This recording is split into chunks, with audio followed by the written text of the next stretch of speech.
Hoje as escolas tiveram a permissão de, em algumas situações, abrirem as portas para aula de reforço, entre outras coisas. O secretário de Estado da Educação, Rocieli Soares, falou sobre. Opcional para a família, opcional para a escola, para o professor, e ainda o município tem que liberar. A região tem que estar 28 dias no amarelo, consecutivos, e o município precisa liberar porque ele precisa olhar para as questões da vigilância sanitária municipal. Dos 500 e tantos municípios, menos de 200 comunicaram que iam fazer uso dessa prerrogativa, Zaidan. Pois é, inclusive a capital resolveu adiar a volta das atividades, outras cidades, né, quase 40 também, e a retomada em nível estadual está prevista aí para daqui a pouco menos de um mês, né, dia 7 de outubro. Interessante que eu estava vendo aqui a situação de algumas cidades, né? Porque as escolas, nesse primeiro dia de reabertura, por exemplo, em Taubaté, nenhum aluno apareceu, Ronald. Nenhum aluno. E os laboratórios... É sintomático isso, né?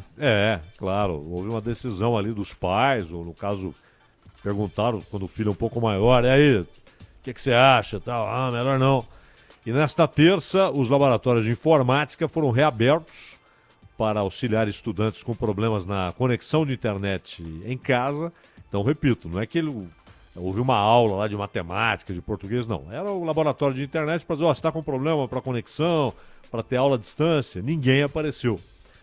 E pelas regras do chamado Plano São Paulo, escolas públicas e privadas de regiões que estão na fase amarela, como o Ronald enfatizou, do chamado plano de flexibilização, estão há 28 dias, né, Ronald, como você disse, e desejarem, poderão antecipar a reabertura para reforço escolar e atividades opcionais. Ou seja, não se trata de uma abertura, e aí, vamos lá, aula de português, aula de matemática, aula de história, não. É apenas para reforço, no ano em que imagino muita gente vai precisar de reforço, e atividades opcionais, né? Que não estão no currículo obrigatório. Então, acho que o que aconteceu em Taubaté é exatamente uma exceção, né? Porque há muitas dúvidas. A gente conversava há pouco com a Fátima, uma especialista, e ela admite. Há informações que depois são acompanhadas de contraditórios, né? Não se sabe exatamente se há segurança em determinadas medidas. Agora, eu acho que chega um momento, ela até citou o caso da França, não tem alternativa. Para os pais voltarem a trabalhar, tiveram de forçar ali a abertura das escolas. E aqui, em muitos casos, né, Ronald, que é um país com diferenças sociais muito grandes e tal, há regiões em que a volta às aulas é fundamental porque não tem creche, porque os pais precisam trabalhar e não tem onde deixar a criança, muitas vezes também porque é na escola que você tem um reforço alimentar. E esse negócio de ensino por computador ou por celular não funcionou porque simplesmente as pessoas não tinham acesso. Exato. Então, não dá para dizer que há uma reação comum, né? Todas as famílias estão reagindo. Depende de onde a pessoa mora, quais as circunstâncias, as necessidades, né?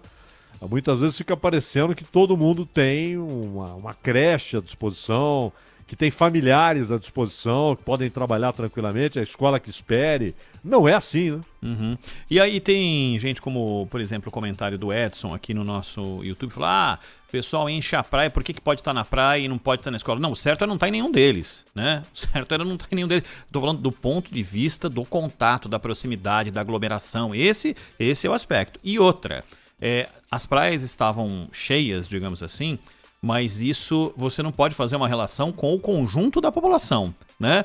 Que é gigantesca, incontavelmente muito maior, de pessoas que simplesmente não saíram de casa nesse mesmo período. Então, pode parecer precipitado e até certo ponto pouco profundo fazer esse tipo de comparação. Se pode praia, por que não pode escola? Tenho certeza que tem um contingente, e o maior deles, e está provado aí, porque nas pesquisas 72% não queriam volta às aulas esse ano não. E se você pegar 30%, os que sobraram, e fizer uma relação disso com quem quer desfrutar de lazer, não teria praia para todo mundo, ia faltar espaço, né? Então não dá para relacionar. Claro que a maioria, e a pesquisa mostrou, decidiu por não colocar o filho de volta dentro da escola. Senão os municípios estavam todos liberados, aí aqueles que podem e que já estão na fase conforme o Plano São Paulo. E outra coisa, Zaidan, diz respeito ao salário dos professores, porque um estudo mostrou que o salário dos professores do Brasil está abaixo da média mundial. A Giovana Debur gravou falando pra gente aqui. Boa tarde, Ronald e Zaidan. O Brasil é um Olá. dos países em que os professores têm a pior remuneração. Isso é o que mostra o relatório da Organização para a Cooperação e Desenvolvimento Econômico sobre Educação, divulgado hoje. O documento mostra que a remuneração de um docente brasileiro no ensino médio é cerca da metade da média dos países ricos, aquelas nações que compõem a OCDE. Esse mesmo documento mostra que um professor brasileiro recebe menos do que os nossos vizinhos sul-americanos, inclusive os professores chilenos. As pesquisas já mostraram que professores bem preparados elevam significativamente as chances de aprendizado e sucesso dos estudantes no futuro. Esse efeito a gente consegue perceber que é ainda maior entre os alunos mais vulneráveis. A remuneração mais elevada, segundo parte dos especialistas, é uma estratégia para tornar a carreira mais atrativa para os novos profissionais e aí sim conseguir reter talentos. Outra caçapa cantada também, né, Zaidan? A relação da qualidade do ensino, da valorização do profissional que está na frente dos alunos ali para passar conhecimento. E se o professor ganha pouco, ele vai buscar um outro emprego e não tem tempo para se preparar mais e melhor e para ter uma aula mais produtiva, ensinar melhor, conduzir melhor os seus alunos ali no caminho do aprendizado, né? E quando a gente fala em média de OCDE, não é só Alemanha, Estados Unidos, Japão, Inglaterra. Você tem países que fazem parte da OCDE que inclusive levam a redução da média, é óbvio, né? Porque são países que não podem ser considerados ricos. Mas a diferença é considerável. Você pega ensino infantil. Então eles colocaram, para não ter diferença de valor de compra, tal, colocaram em dólar e, ao mesmo tempo, o salário anual. Não é o salário mensal, é claro. O salário anual, que ganham por ano. Então, no ensino infantil, no Brasil, 24.765 dólares. A média da OCDE, 38.677. São quase 14 mil a mais. Ensino fundamental, inicial, no Brasil, 25.005. E a média da OCDE, 43.942. A distância é ainda maior. No fundamental, anos finais, é onde você tem, inclusive, um grande universo de alunos, né? No Brasil, os professores ganham ali 25.272 dólares ao ano. E a média da OCDE é 46.225.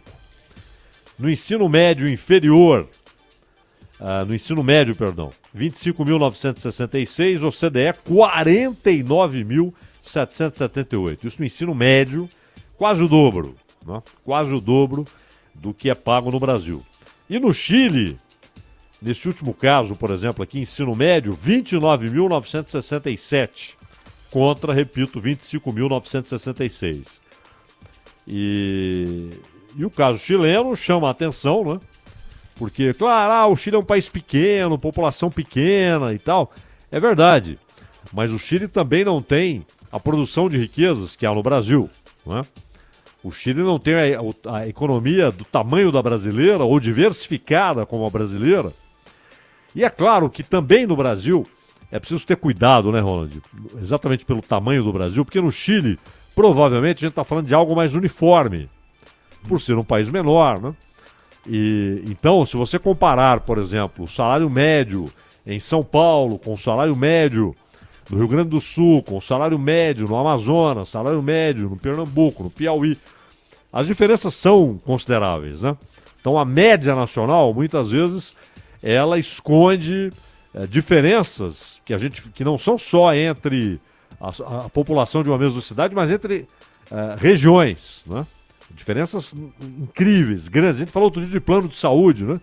Enquanto em São Paulo você tem mais de 30% da população com plano de saúde, no Maranhão você tem 5%.